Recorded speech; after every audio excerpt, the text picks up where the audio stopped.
Hi hello అందరికీ ఎలా ఉన్నారు? బాగున్నారా? నేను మీ చిన్నమ్మాయి.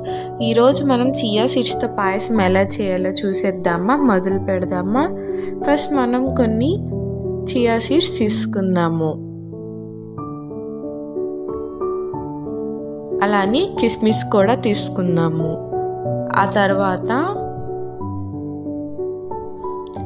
జీడిపప్పులు కూడా తీసుకుందాము. అలా తీసుకున్న కిస్మిస్ని జీడిపప్పుని కొంచెం ఫ్రై చేసుకొని పక్కన పెట్టుకుందాం.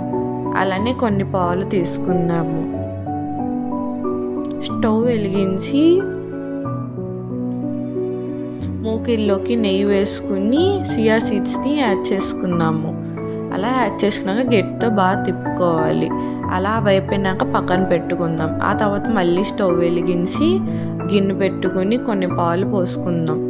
అలా పాలు వేడెక్కిన తర్వాత చియా సీడ్స్ని మనం దీంట్లోకి యాడ్ చేసుకుందాం. అలానే కొంచెం బెల్లం కూడా వేసుకుందాము. అలా బెల్లం వేసుకున్నాక ఒక 5 minutes ఉంచి ఆ తర్వాత పైన మనం కిస్మిస్ జీడిపప్పులు యాడ్ చేసుకుందాం. అలా యాడ్ చేసుకుని సర్వ్ చేసుకుంటే మన వేడి వేడి చియా సీడ్స్ పాయసం రెడీ అయిపోయింది అన్నమాట. నేను ట్రై చేసా, చాలా బాగుంది. మీరు కూడా ట్రై చేయండి. లైక్ చేయండి, షేర్ చేయండి ఫ్రెండ్స్. Thank you all.